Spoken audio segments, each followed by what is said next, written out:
Okay, I'm back. I thought what I would do would read perhaps the prologue in the first chapter of one of my favorites. Well, all of the Blood Hunt books are my favorites, but this one is particularly a favorite of mine because Kai really gets herself into a mess. It's called Blood Hunt Vanished. Now, if you're reading my books, starting with book 1, by the time you get to book 9, you will notice a difference with something.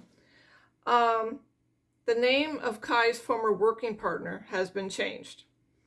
The author who originated that character back in the old RPG group, formerly mentioned, decided she really wanted to keep him the way he was, so because she might write about him at a future date, and I'm hoping she does. So out of respect for her excellent work, the name has been changed to Duncan Onada, with a few minor details changed as well. I'm hoping it kind of compels her to go back to writing. Now, the premise of book 9, the introduction, and basically the blurb on the back, starts out with someone saying, "Don't send anyone but the wild child. She can do this." With that remark, First Lieutenant Kayla Day Kai McMahon of the FAC is assigned to go to the Yucatan Peninsula Thematic Institute, where she is to do a political extrication of a high-ranking official who has some explosive secrets he needs to smuggle out of the country. However, unseen enemies are determined to thwart her delicate assignment.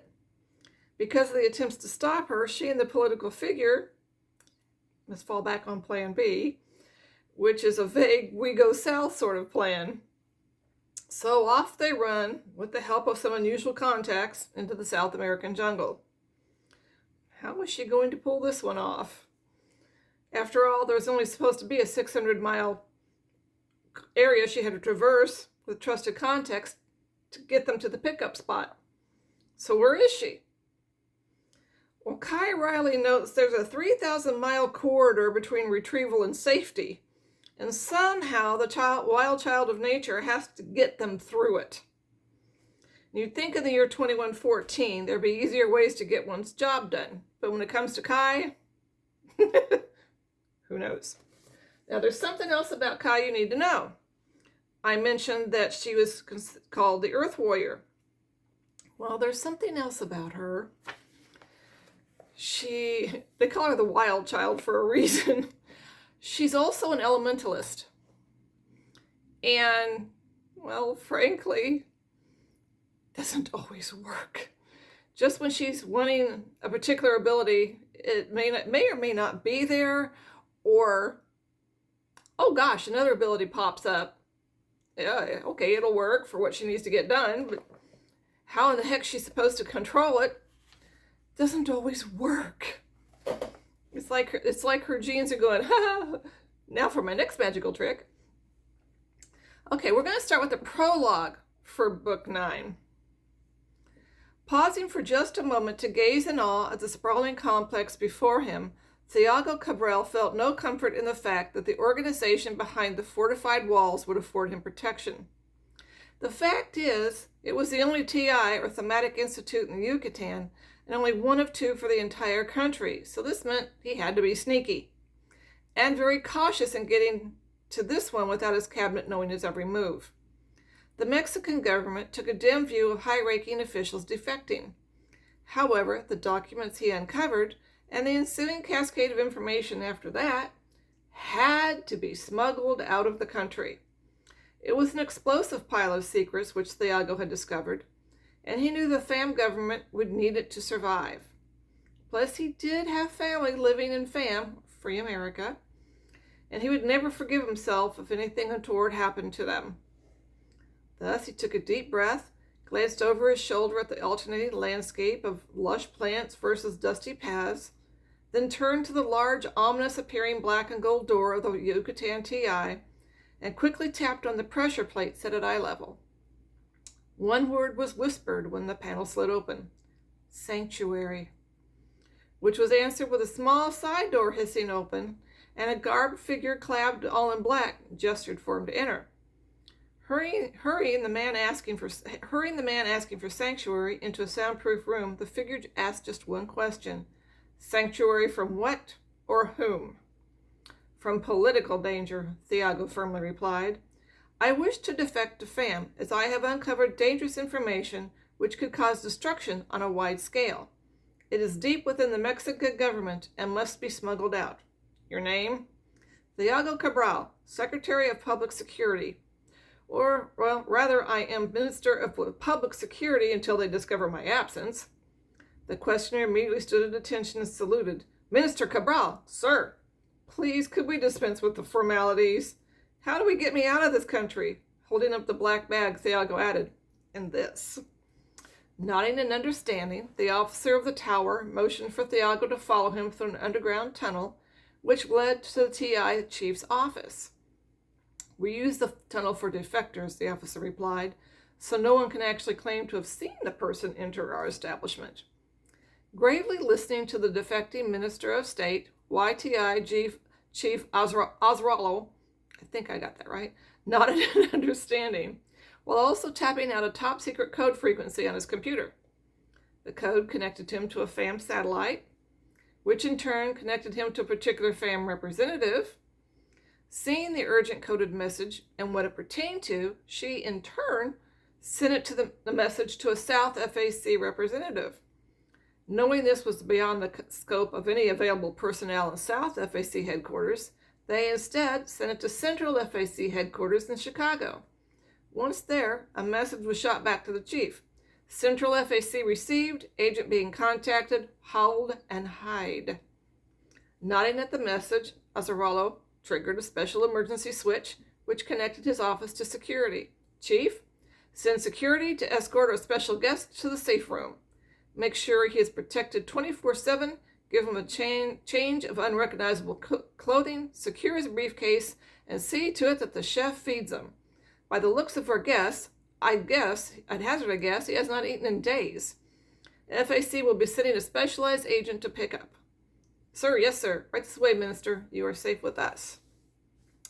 Meanwhile, at FAC Central Headquarters in Chicago, Commander Bill Tillman automatically thought of a particular agent who excelled in sensitive political extrications.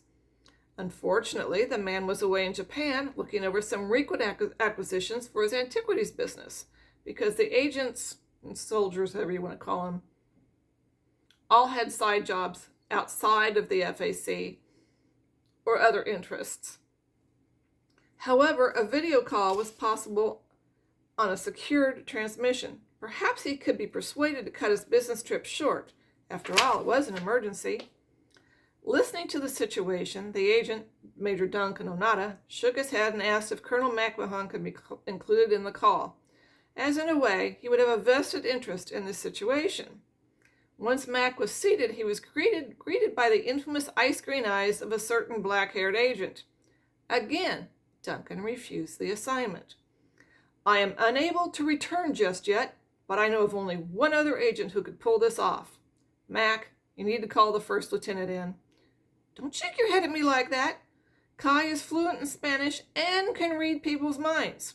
With all that and the universal translator all of his field agents had recently implanted behind our comlinks, well, she would have no problems.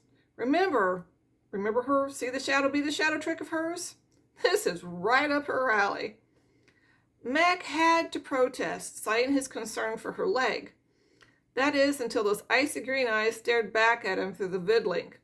Colonel, I know you are highly protective of Kai. Hell, we all are. She has abilities none of the rest of us millennials have. Although if she knew how protective, she'd challenge us all to a wrestling match, and more than likely win. But be that as it may, I happen to know her mind better than anyone else. It has been 2 years for her of nothing but surgeries and physical therapy. You keep her on inactive duty for much longer, she will go rogue on us. I happen to know she snuck off reservation land 2 months ago for a bounty hunt, a rather successful one at that. I warn you, if Kay does go rogue, there are only 3 people in this world capable of stopping her. Myself, Samir, and John. Put her on this assignment. I know she can do it. Tillman put in a quick call to the Survival Training Center and connected them to the video conference. Good grief, now he needed to use the widescreen.